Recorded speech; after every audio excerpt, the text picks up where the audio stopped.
ओम श्री साई राम।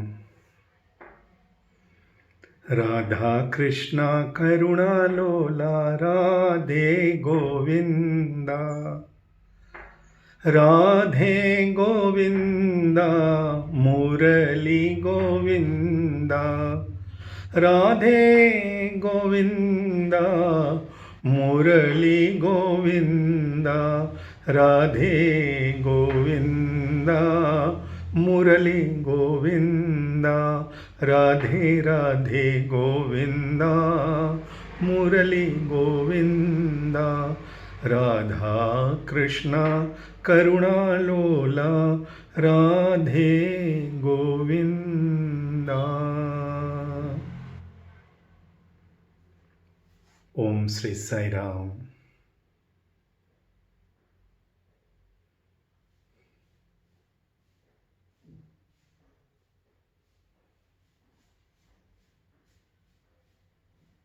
स्वामी ने एक बार इंटरव्यू में, ग्रुप इंटरव्यू थी और किसी ने स्वामी से पूछा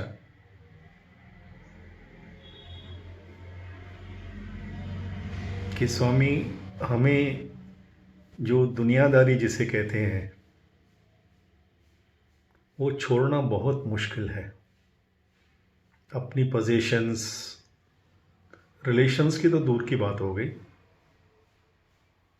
छोटी छोटी पोजीशंस, छोटी छोटी चीज़ें हम छोड़ नहीं पाते, बहुत कठिन है। तो स्वामी के हाथ में जैसे हमेशा कर्चिफ रहता है। स्वामी ने कहा, देखो, इस कर्चिफ को पकड़ने के लिए मेरे हाथ की कितने नसें उसको पकड़ रही हैं, कितनी देर पकड़ सकता हूं, थक जाएगा हाथ। छोड़ने के लिए कुछ भी नहीं। Late go, let God, let go, let God, let go, let God. हम छोड़ना चाहते नहीं, छोड़ना कठिन नहीं है।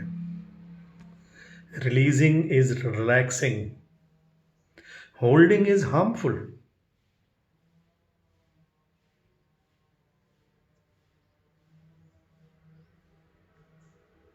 अगर हम भोजन खाएं और खाते ही जाएं, स्वामी बहुत कहते हैं लोडिंग अनलोडिंग, लोडिंग अनलोडिंग। अगर केवल लोडिंग होती रहे, अनलोडिंग हो ही नहीं, then you become constipated. And every doctor, any doctor will tell you that constipation is the beginning and root cause of all other diseases. Not only body gets constipated, even your mind can get constipated if you hold on and don't release. अगर आप छोड़ेंगे नहीं तो आपका मन भी constipated जैसे हो जाएगा। और जब कॉन्स्टिपेशन होती है तो अंदर हमारे और डाइजेस्टिव सिस्टम में क्या होता है, पॉइजनस गैसेस सब जन्म लेती हैं और हमारे धीरे धीरे धीरे हमारे ब्लड को भी पॉइजन करती हैं। वैसे ही अगर हम छोड़ना, त्याग करना नहीं सीखेंगे, हर चीज़ को पकड़ के रखेंगे, तो हमारा मन कॉन्स्टिपेटेड हो जाएगा। Our mind will become unhealthy, diseased mind. स्वामी ने इंग्लिश में डिजीज की स्पेलिंग चेंज कर दिए। Disease is want of ease. Releasing is relaxing. Holding is harmful.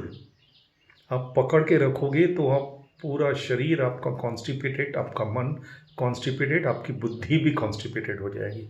आप फिर ऊंचा सोच ही नहीं सकते, आपकी बुद्धि भी सुकड़ जाएगी। Late go, let God.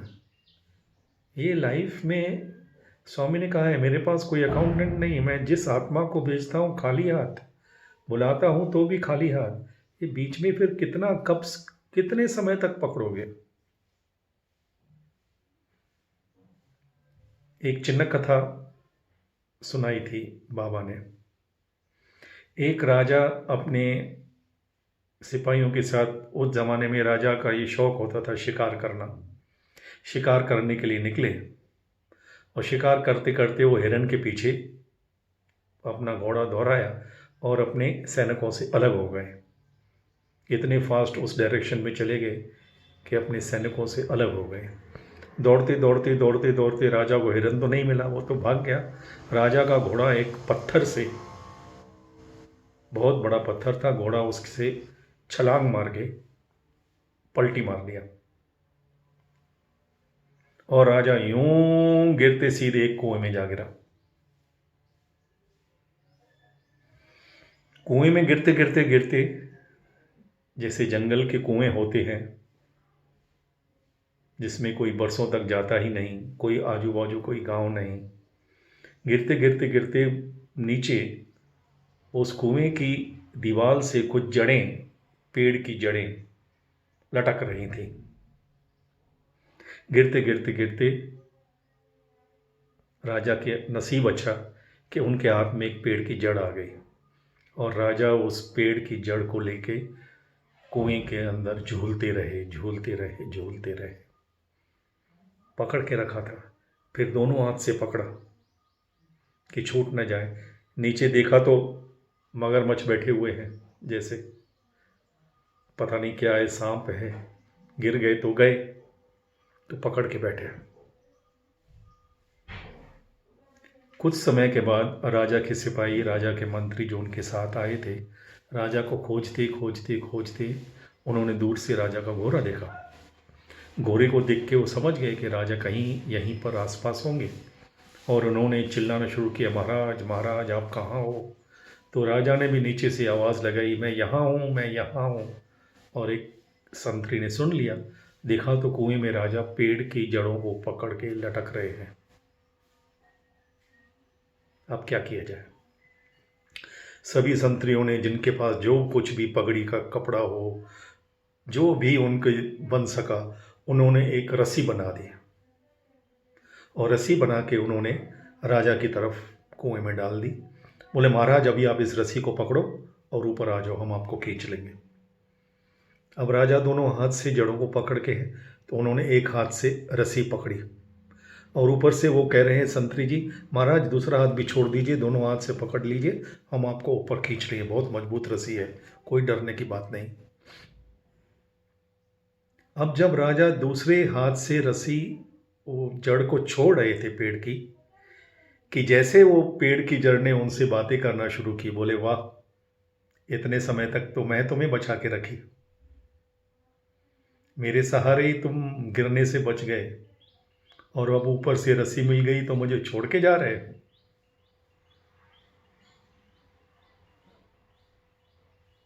एक सेकंड के लिए राजा के मन में विचार आया, ये बात तो सही कहता है, जब मैं गिरा तब इसी रस्सी ने मुझे, इसी जड़ ने, पेड़ की जड़ों ने मुझे सहारा दिया। अगर वो मेरे हाथ नहीं लगती और मुझे पकड़ नहीं देती और इतनी मजबूत नहीं होती, तो जब तक ये आ नहीं जाते उसके पहले ही मैं कुएं में गिर जाता, और एक बार गिर जाता तो ये कुछ नहीं कर पाते, नीचे तो गिरा तो गया।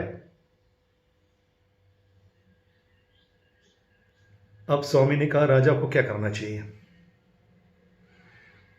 क्या उस पेड़ की जड़ को पकड़ते रख के रहना चाहिए कि मैं, उसने मुझे सहारा दिया, अब उसको मैं कैसे छोड़ूं? कि या जो ऊपर जाने के लिए रस्सी आ रही है उसको पकड़ के जाना चाहिए? उसका सीधा राइट, यस, फंडामेंटल डिस्क्रिमिनेशन। उस पेड़ की जड़ों ने राजा को सहारा दिया, गुड, लेकिन आप उसको कब तक पकड़ के रहोगे? अगर चाहो भी तो, और कब तक वो पेड़ की सूखी जड़ें आपके वजन को उठा पाएंगी? अगर वो चाहें भी तो, या तो वो गिर के टूट जाएगी या तो आप उनको छोड़ के गिर जाओगे, ये तो नक्की बात है। Common sense. तब इसलिए स्वामी कहते हैं, first common sense then divine sense, from common sense to sixth sense to divine sense. ज़्यादा में राजा को क्या करना चाहिए? At the most, as because he is king, कि उनको ऐसे फील ना हो कि बस काम निकल गया तो छोड़ दिया, जैसे आजकल के राजा लोग करते हैं, लेटेस्ट। ज़्यादा में ज़्यादा राजा को अगर वो पेड़ की जड़ उनसे बात कर रही है अंदर से, आत्मा से, तो उनका शुक्रिया अदा करके, नमस्कार करके कि आपने मुझे, जब मुझे ज़रूरत थी आपने सहारा दिया, लेकिन अब तो मुझे ऊपर जाना ही है। न मैं आपको ज़्यादा पकड़ के यहाँ टिक पाऊँगा, न आप मुझे पकड़ के रख पाएंगे। और मुझे जाना है, ऊपर उठना है। ऊपर उठूँगा नहीं तो अपना कार्य कैसे करूँगा? नमस्कार करके ऊपर जाना चाहिए। That is common sense. हम जिस चीज़ों को, जिन रिश्तों को, जिस प्रॉपर्टी को, जिन दुनियादारी को पकड़ के बैठे हैं, उनकी इतनी मजबूती है ही नहीं कि पूरी ज़िंदगी हमको पकड़ने दें। या तो वो हमसे छूट जाएंगे या हम उनसे छूट जाएंगे, ये तो तय है। इतना तो किसी अनपढ़ गंवार आदमी को भी पता है। हम जिन चीज़ों को पकड़ के बैठे हैं, कब तक पकड़ोगे? और कोई नहीं तो इनकम टैक्स नहीं तो चोर नहीं तो आपका बेटा ही लेके भाग जाएगा। क्या करोगे? और अगर वो भी नहीं भागा तो आपका शरीर ही आपका साथ छोड़ देगा, तो क्या करोगे? किससे पकड़ोगे? पकड़ने का जो इंस्ट्रूमेंट है वो आपका हाथ ही है ना, आपका शरीर है। Identification with your body and mind, जब वही आपका नहीं रहा, क्योंकि वो शरीर तो आपका कभी था ही नहीं।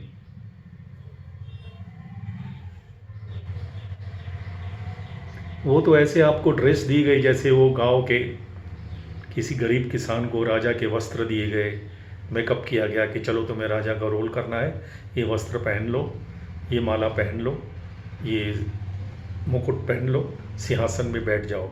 वो सिंहासन भी आपका नहीं, मुकुट भी आपका नहीं, वो वस्त्र भी आपके नहीं, वो डेकोरेशन भी आपकी कुछ नहीं है। वो आपका मेकअप है, और वो मेकअप आपको दिया गया है टू परफॉर्म योर रोल। आपको वो रोल प्ले करने के लिए मेकअप दिया गया है, और जब तक आपका रोल चलेगा वो मेकअप आपके साथ रहेगा। जिस दिन आपका रोल समाप्त, कोई भी एक्टर अपना मेकअप का सामान थोड़ी घर में लेके जाएगा। वो भगवान ने सिस्टम ऐसा बनाया है, खाली हाथ भेजता हूँ, खाली हाथ बुला लेता हूँ।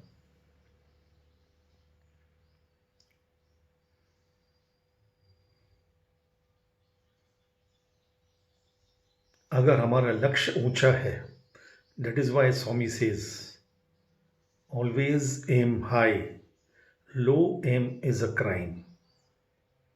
हम छोटी छोटी बातों में अपने मन को उलझा देते हैं, तुच्छ बातों में, और उसमें हमारा मन भी तुच्छ हो जाता है, हमारी बुद्धि भी तुच्छ हो जाती है, हमारी डिज़ायर्स भी तुच्छ रह जाती हैं, हमारी लाइकिंग्स डिसलाइकिंग भी तुच्छ हो जाती हैं, हमारा स्वभाव भी तुच्छ हो जाता है, हम ही तुच्छ हो जाते हैं।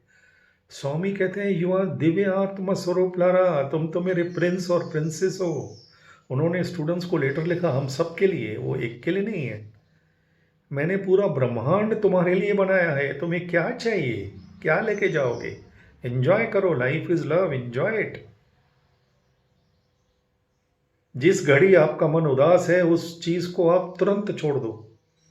एक कौए ने एक सूखी मछली नदी के बाहर पड़ी थी, डेड फिश, जल के बगैर तो मछली रह नहीं सकती, डेड फिश। तो कौवे ने नीचे उस मछली को उठाया और निकल पड़ा ऊपर। चारों तरफ न जाने कहाँ से कौवे इतने उसके पीछे पड़ गए, का इतने जिस तरफ हो जाए वहाँ उसको पीछा करे। वो बोले यार मैंने इनका क्या बिगाड़ा है? राइट में जाते हैं तो सब वो झुंड कौवों का उसके पीछे, लेफ्ट जाए तो उसके पीछे। चलते चलते वो परेशान हो गया, उस परेशानी में उसकी मछली जो उसने अपने मुंह में दबा के रखी थी वो गिर गई। अब जब मछली गिर गई तो सब कौवे मछली के पीछे, उसको छोड़ दिया।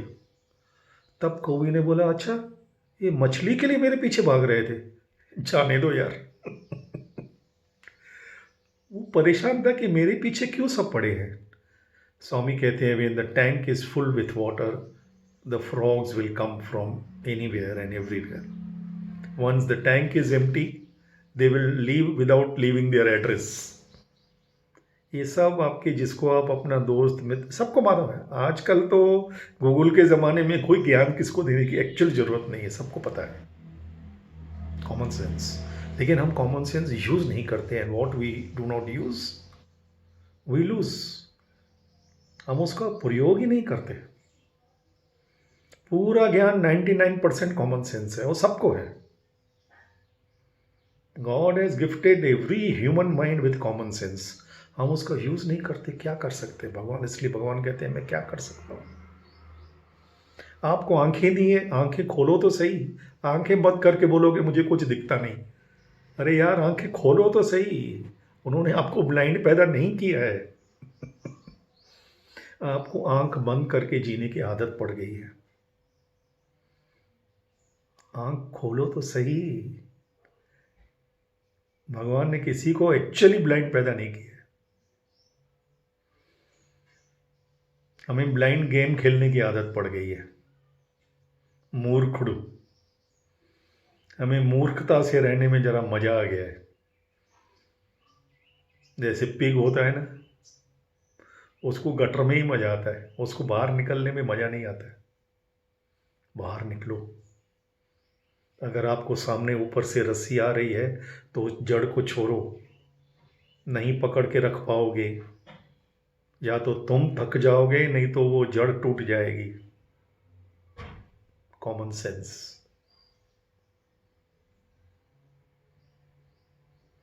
जिस चीज से स्वामी कहते हैं आपके मन का संतुलन बिगड़ जाए, आपकी शांति चली जाए, उस चीज को एकदम से छोड़ दो. वो आपके लिए है ही नहीं.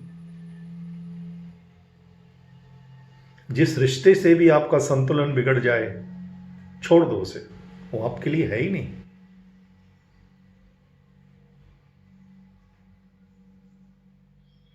या तो मन को शांत उस स्टेज पे चले जाओ राजा जनक की तरह. दो चिन्ह कथा बताऊंगा दोनों बातों के लिए. एक बहुत ही बड़ा शाहूकार, बहुत धन दौलत कमाई उसने.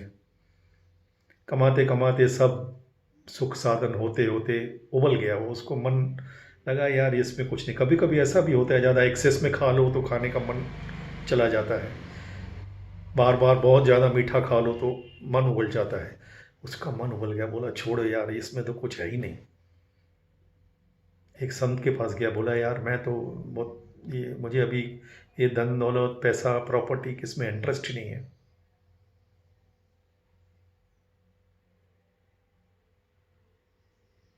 बोला त्याग करो. बोला ठीक है. और अपनी बीवी को आते कहा. उसकी बीवी काम कर रही थी और ये भी नहाने के लिए बैठा था. नहाते नहाते बीवी को कह रहा है, बाथरूम में नहा भी रहा है और बीवी को कह रहा है सुनो मैंने तय किया है कि मैं सब त्याग करके तुम्हें भी प्रॉपर्टी को भी सब चीज़ त्याग करके बस अभी मैं संन्यास ले रहा हूँ. तो सामने किचन में बीवी ने कहा तुम क्या त्याग त्याग लोगे. त्याग मेरे भाई ने लिया 1 सेकंड में. जो बोलता है वो करता नहीं. बोले अच्छा. वैसे ही टॉवेल पहन के बोला मैं चला. बोला मैं चला. जो त्याग करते हैं वो मुहूर्त नहीं निकालते त्याग करने का. निकल गया. बस एक कुटिया अपनी छोटी सी जंगल में बना के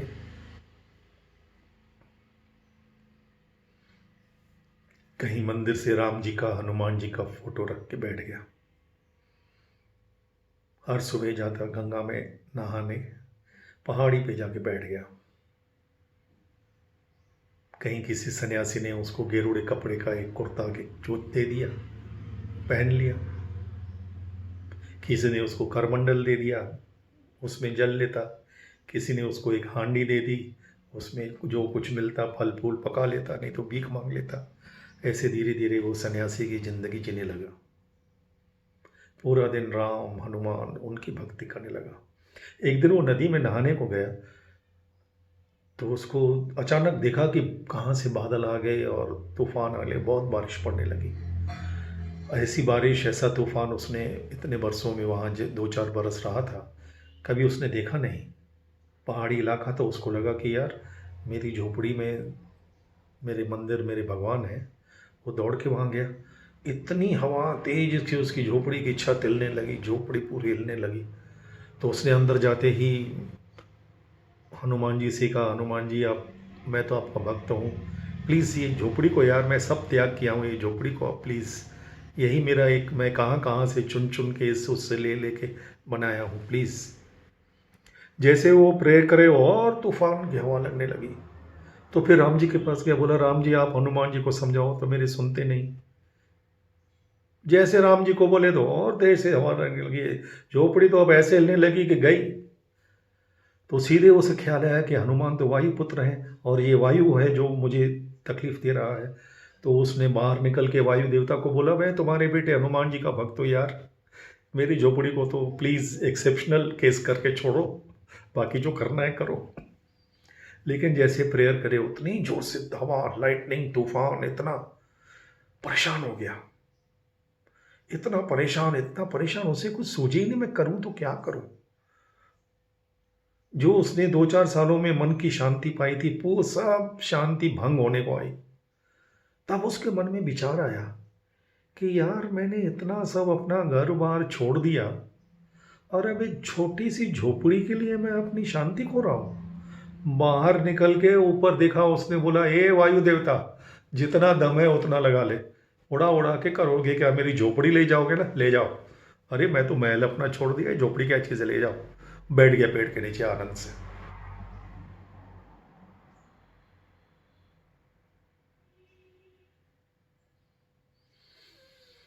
और जैसे ही वो पेड़ के नीचे बैठा, 1 मिनट के अंदर वायु भी शांत, लाइटनिंग, बारिश, सब शांत।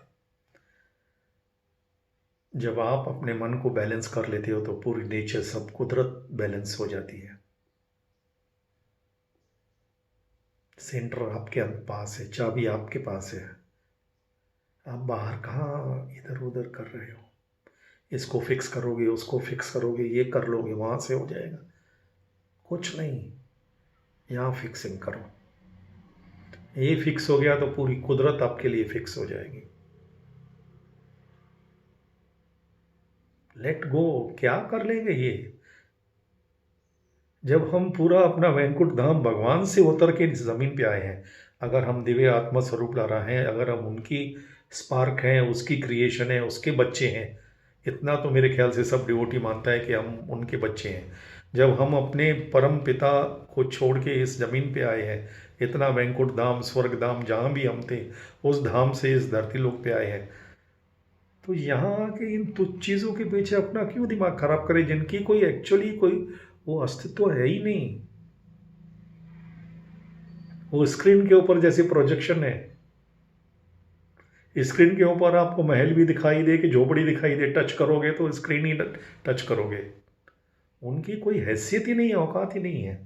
There is nothing in the entire universe worth getting agitated about, afraid about और इवन इम्प्रेस्ड अबाउट। पूरे ब्रह्मांड में ऐसी कोई चीज नहीं जो आपका मन की शांति को भंग कर सके। किसी चीज का अस्तित्व ही नहीं है, औकात ही नहीं है, आप सबसे ऊपर हो। राजा जनक का भी उदाहरण देते हैं स्वामी कि वो अष्टावक्र उनके गुरु थे और ज्ञान देते थे, तो राजा उनके आश्रम में हर शाम को उनकी ज्ञान वार्ता सुनने के लिए आते थे। और राजा आते थे तो उनको स्पेशल जगह दी जाती थी। Swami says you can respect everybody equally, love everybody equally, but you can not treat everybody equally.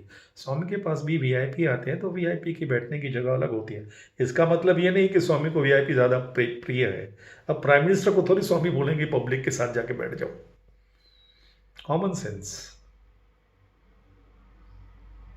तो वो राजा के लिए अलग स्थान करके बैठते थे और कभी कभी जब तक राजा नहीं आते तो वो अपनी कथा प्रवचन शुरू नहीं करते थे। तो भक्तों में ऐसी बात फैलने लगी कि हमारे गुरुजी भी राजा का स्पेशल मान करते हैं और हमें कहते हैं all are one be alike to every one. तो एक दिन उन्होंने ऐसे माया की, जब राजा आके सब बैठे थे, सब शिष्य बैठ रहे हैं, उन्होंने अपनी माया से पूरे जनकपुरी को आग लगा दी और उनका प्रवचन चल रहा है। एक शिष्य की नज़र गई, बोले गुरुजी पूरे नगर में आग लग गई है। जैसे ही उन्होंने कहा पूरे नगर में आग लग गई है, सभी शिष्यों ने पीछे देखा, अरे चारों तरफ आग लगी हुई है। सब वहीं अपने जो पुस्तक जो भी थी सब छोड़ के अपने टक भागते रहे कि हमारा घर, हमारा परिवार, हमारा ये, हमारा फलना ढिमका, सब मेरी पुस्तकें, सब दौड़ने लगे। राजा जनक वहां से हिले ही नहीं।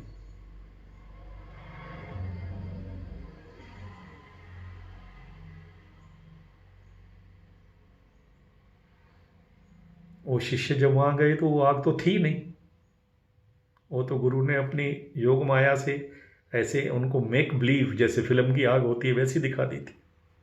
वहां गए तो कुछ नहीं था, सब कुशल मंगल था। बोले अरे अरे हमारा भ्रम हो गया, सब वापस आके बैठ गए।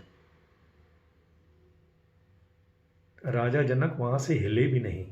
तब गुरु ने उनको कहा, देखो अब तुम्हें पता चला कि मैं इनका क्यों मान करता हूं।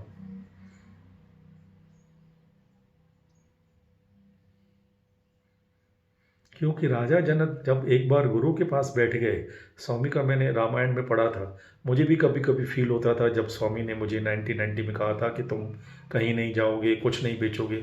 तो इंसान के स्वभाव से मैंने स्वामी का तो कमांड मेरे लिए सर्वोपरि है। कुछ भी हो जाए, कोई कुछ भी बोले, दुनियादारी की जो इश्क करते हैं, न दुनिया की न दुनियादारी की परवाह करते, मेरा इश्क है उनसे। आदमी इश्क में सब लुटा देते हैं, भगवान के लिए कुछ गया भी मैं कभी कैलकुलेशन नहीं करता। Calculating mind can never be creative or courageous or compassionate minds. इश्क है तो है, नो कैलकुलेशंस। जो भी होगा देखा जाएगा, कोई ब्लेम भी कर ले तो वही मंची भी, नो प्रॉब्लम। लेकिन मेरी वाइफ को कभी कभी ऐसे ख्याल आता था, मुझे भी कभी आता था पासिंग थॉट। लेकिन मैंने रामायण में पढ़ा कि मदर सीता, सीता मैया एक दिन जंगल में बैठ के सोच रही थी, हम अपने पिताजी को, दशरथ को छोड़ के आए, अपनी मैं माताओं को, सभी तीनों माताओं को छोड़ के आई, ये मैंने कुछ गलत तो नहीं किया, मेरा कर्तव्य था कि मैं उनकी सेवा करूं, राम को आना था मेरा, अगर मैं वहाँ बैठ के उन सब की सेवा करती तो शायद वो ज़्यादा अच्छा होता। तो राम तो उसके थॉट को पकड़ लिए और सीधे आके मुस्कुरा के कहते हैं, when you are with God then no karma can touch you। जब आप प्रभु के साथ हो, जिस वक्त आप अपने गुरु, अपने प्रभु के साथ हो, उस वक्त कोई भी कर्म आपको टच नहीं कर सकता। He will take care. और ये मैंने भी अनुभव किया है। 30 बरस से ज़्यादा हुए हैं अब। Not only that he has taken care of everything in every respect, in every details, लेकिन एक्चुअली जो उन्होंने किया है वो मैं करने की सोच भी नहीं सकता। सबके लिए, किसको भी कुछ नहीं, वो बैलेंस करते हैं सब, क्योंकि जो वहां है वो भी उसकी क्रिएशन है। The one who hit me is the one who is feeding me. अगर किसी ने मेरा नुकसान भी कर लिया तो वो हिसाब किताब देखने वाला है। We have to live our faith. He knows how to bring about the balance. छोड़ के देखो तो सही। Let go, let God, let go, let God. जय साई राम।